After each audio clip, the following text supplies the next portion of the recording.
Today we got my sister visiting in her 2005 Acura TL, and she's telling me it's got a weird rattling sound when she puts it in reverse and park. So the first thing we're going to do is we're going to put it in reverse and park and take it for a test drive and verify that concern. So join me as I diagnose and figure out what's causing that rattling. Put it in reverse and see what we hear.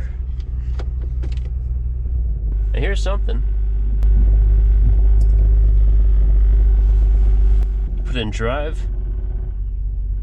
Very quiet, no sound. Put it in reverse. Yeah, I hear it rattling.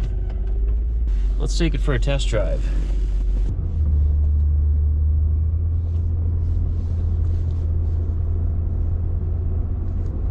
It's very faint, but I still hear it. Let's turn it into a parking lot and go over a couple of speed bumps and see what we hear.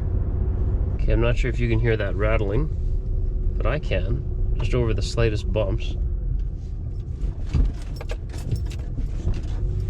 Heard a clunk on the right. Over bumps, I can definitely hear it.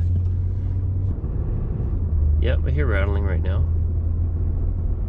Okay, well, we definitely hear a rattling. Let's take it back to the garage.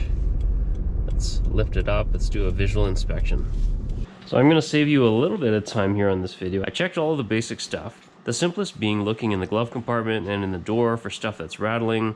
I came into the engine compartment. I did notice the radiator was kind of moving back and forth, and I opened up this cowl and I basically zip tied it so now you can see it's not shaking. That didn't get rid of the rattle.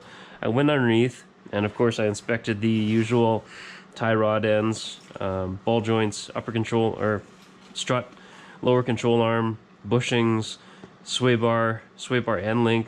Everything is tight. Wheel hub, there's no clicking, there's no weird sounds coming from the suspension. So then I went into the engine compartment here. So you can see right here, it's got a busted motor mount. So you can see the top is off of this dome, and you can see it's getting eaten away inside there. And so my first thought here is that motor mount definitely could be causing those vibrations in reverse and park, on the road, going over bumps. And fix what's broken first. And obviously there's a broken motor mount. So I'm going to work on that first. I'm going to go to Napa. I'm going to pick up a passenger side motor mount, get that replaced. And after I've fixed what's obviously visually broken, then we'll retest it. And if that doesn't fix it, we'll continue diagnosis from there. First thing is putting a floor jack underneath to support the engine.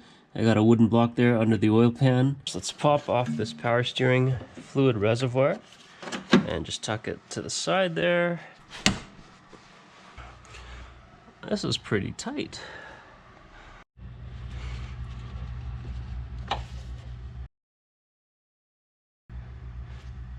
Okay, so you can tell this motor mount is bad.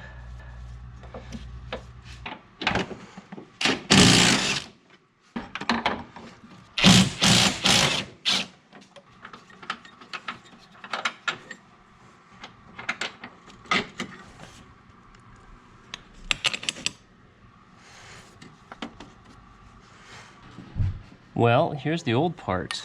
You can tell this is completely coming apart. Help me! Get this installed.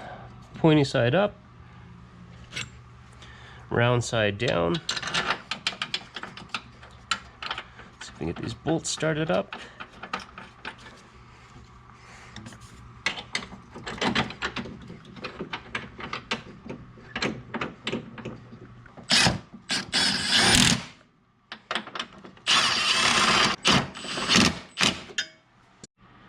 .47 foot-pounds.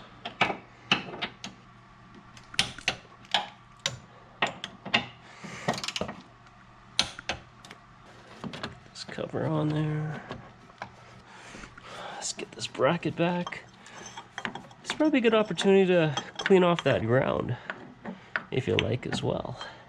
Stick this on here. The engine's not that high, so I think we're gonna have to lift that up a bit. Oh, you know what I think? We have a problem. So this happened while I had the floor jack underneath.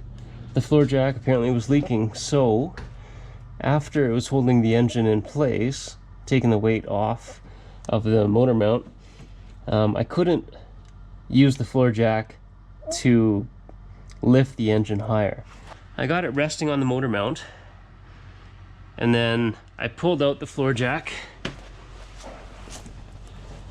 and used the scissor jack, and I am now slowly lifting the engine to get that motor mount bolt lined up.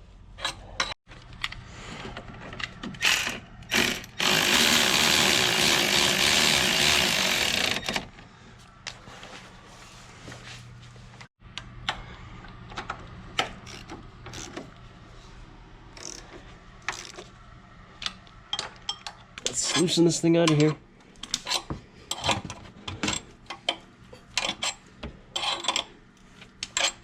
Yeah, I'm surprised I needed to raise the engine up that much to get it to line up with that bolt, but now that it's lined up and this is all in there, it seems to be compressing the rubber a little bit, sitting down.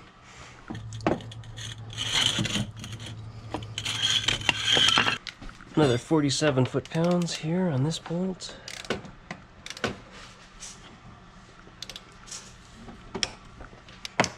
I think these are both supposed to be around 40 foot-pounds or tight. I haven't really seen the torque spec for it. These three seem to be 47 foot-pounds. Alright, let's put this power steering reservoir back in place. So far so good. I've got it in park. I've got it in reverse. I don't hear any rattling whatsoever. Let's go for a test drive. Let's go into this parking lot. Going over the bumps, I'm not hearing any rattling. I'm not feeling any looseness or any other sort of bumps going on. Sounds solid.